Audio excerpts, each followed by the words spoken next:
This is the algebra balance scale that I handed out today, put up onto a whiteboard. We're going to go through how to approach this problem so that you can tackle even more complicated ones in the future. I would like you to be predicting answers as I'm talking. You may write them down, and you should also take notes on how I'm going about solving this problem. Remember, they get a lot more complicated. Your goal is to try to solve about 50 throughout the year. That is the record. You're given clues here as to how to go about figuring out the weights of each of these shapes. Remember that this side is equal to this side, and you know that because the arm of the balance scale is level. It's even. It's not weighted this way or that way. Let's take a look at the first clue. Clue number 1 says the total weight is 36. Total weight is 36. This side is equal to this side. Wouldn't this side have to be half the weight of 36? In fact, it is. So you put 18 right here, put 18 right there. This is a good way to keep track of your work. Then you go down here. This is also even, and it's the same shape. What plus what, that's the same value, is 18. Divide 18 in half, 18 divided by 2, you get 9 and 9. All right, half the puzzle solved, although this looks a little messier. Always good to start on the side, maybe a little more simple, right? Has that entry level possibility so that you're not sort of fumbling through a couple different shapes, a couple different unknowns. Take a look at this side.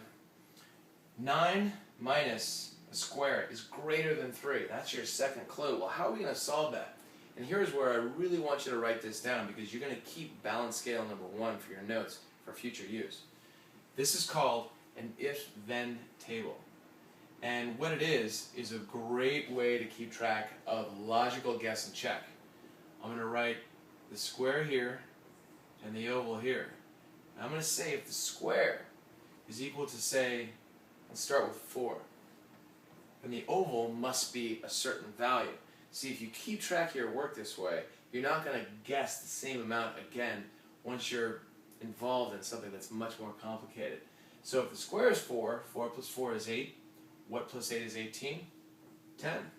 Problem solved, right? No, clue number 3 does not allow for double digits.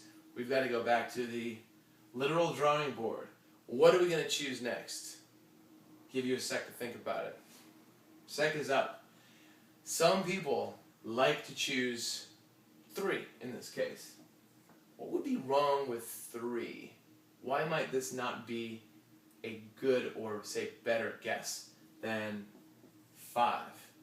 We're going to go over this tomorrow, so I'm not going to actually put the value down, but I would like you to copy this if-then table for sure, because we're going to talk about why 3 is not the best choice in this case. 5 is next. 5 plus 5, 10. 10 plus 8